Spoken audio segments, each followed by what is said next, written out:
Chers amis, chers chercheurs du Christ, bon dimanche. Nous voici rendus au 10e du temps ordinaire, année B, et le plaisir est renouvelé de vous accueillir, autant les habitués que ceux qui nous rejoignent.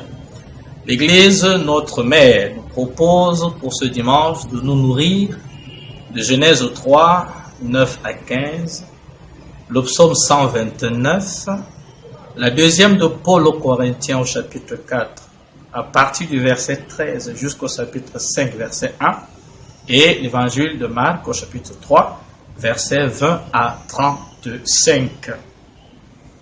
De manière ramassée, la première lecture nous parle des conséquences de la désobéissance à la loi de Dieu.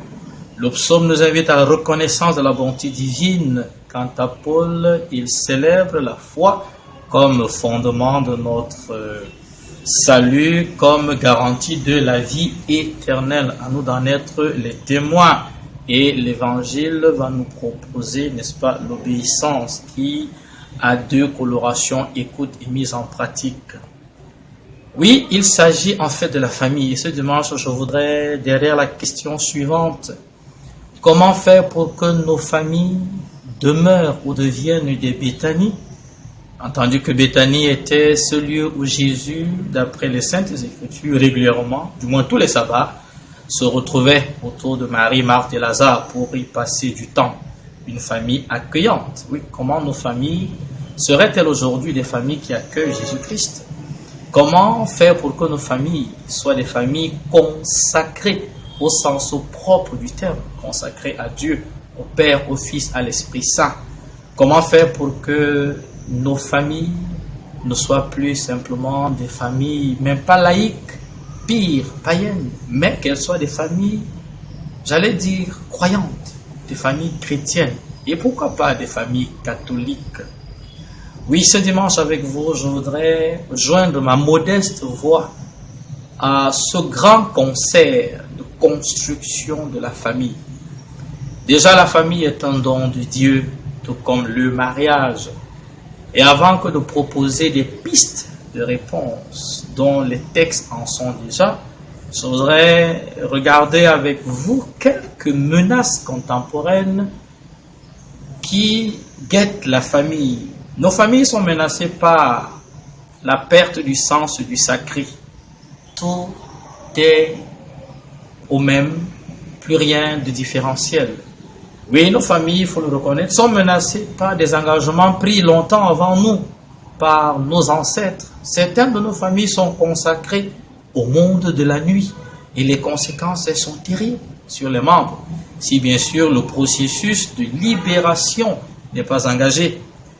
Nos familles sont menacées par l'absence de repères, de personnes ressources. De moins en moins, on retrouve dans nos familles des personnes ressources. On ne sait plus qui imiter, on n'a plus de modèles, ou de moins en moins, les modèles se font rares. Et quand les modèles se font rares, eh bien les conséquences, elles sont là. Nos familles sont menacées, disons-le, par l'homosexualité, par la pédophilie, et par toutes ces propositions nouvelles qui viennent attaquer frontalement et la doctrine de l'Église qui s'appuie sur le plan de Dieu pour l'humanité. Oui, les familles sont menacées par le manque de savoir-vivre. Jésus a fait face à la jalousie, il a fait face au manque de respect, nous aussi, on n'est pas loin de là. Nos familles sont menacées par la haine, la jalousie, sont marquées par des traîtrises, des trahisons. Nos familles sont menacées par l'exaltation des contre-valeurs. Et l'une des contre-valeurs est justement la promotion de la paresse. Où a-t-on vu? Comment peut-on nous faire croire qu'une vie peut être construite sur la paresse, sur l'impatience, sur le culte de l'immédiat? Et les réseaux sociaux, même comme j'en use, je vous passe le sourire de Marc, ne sont pas à dédouaner. Les réseaux sociaux sont un danger et pas des moindres. Aujourd'hui, vous le reconnaissez, le confessez avec moi, que la télévision est l'éducateur par excellence. Beaucoup de parents ont démissionné de leur rôle au mépris et par ignorance, n'est-ce pas, des textes et du Seigneur et du magistère qui est, n'est-ce pas, l'Église qui enseigne. Aussi, revenons à la question fondamentale. Comment donc faire pour que nos familles deviennent des Béthanies ou demeurent des Béthanies? On ne va pas chercher midi à 14 heures. On ne va pas inventer le sommeil. Reprenons très simplement ce que Jésus lui-même dit. On a besoin, n'est-ce pas, à la lumière des textes. Jésus dit, mon père, ma mère, ma soeur, mon frère, bref, ma famille, ce sont ceux et celles qui font la volonté de Dieu. Donc, que nos familles redeviennent ou deviennent des lieux de lecture de la parole de Dieu. Sans cet exercice préalable, le reste ne vaut pas la chandelle. Est-ce que dans nos familles, on prend encore du temps pour lire la parole de Dieu, du temps pour parler de Dieu aux enfants? Jésus aimait se retrouver à Béthanie pour, entre autres, parler des choses de Dieu derrière les occupations de l'accueillir. Oui, vivement que nos familles redeviennent des familles amoureuses de la parole de Dieu. Cher papa, chère maman, ne vous découragez pas. Reprenez le travail, ce travail-là. La foi vous engage, l'avenir de vos familles et de l'humanité vous engage. Oui, nos familles doivent devenir des lieux d'éducation à la sainteté. Vous voulez savoir la volonté de Dieu? Dieu veut qu'on soit saint. Dieu veut des maris saints. Il veut des femmes, des épouses saintes. Il veut des enfants saints. Il veut des ménages saints. Il veut des familles saintes. Ce n'est pas nous qui l'inventons, c'est écrit en noir et blanc. Et justement, il faut donc nous investir pour que nos familles deviennent des écoles d'éducation à la sainteté. Je sais là que je demande quelque chose d'assez gros, mais on n'a pas de choix.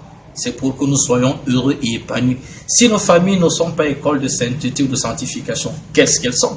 Il faut avoir le courage de poser ces questions. On peut là derrière s'interroger les politiques de quelque éducative ou éducationnelle de quelque bord qu'elles soient, pour se dire pourquoi est-ce qu'on va par exemple à l'école. Oui, toujours en lien avec la volonté de Dieu. Jésus, quelque part dans l'évangile de Jean, nous dit qu'à la volonté de son Père, c'est que nous demeurions dans son amour et que nous portions beaucoup de fruits.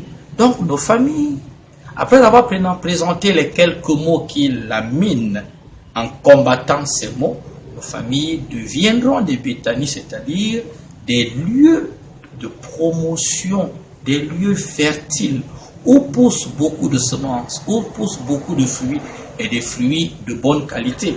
Si je reprends l'image de Jésus, à l'image de 30, 60, et même pas de, pourquoi pas de 100. Oui, le défi de la pastorale familiale est engagé. Le défi de l'investissement pour des familles selon le cœur de Dieu est engagé.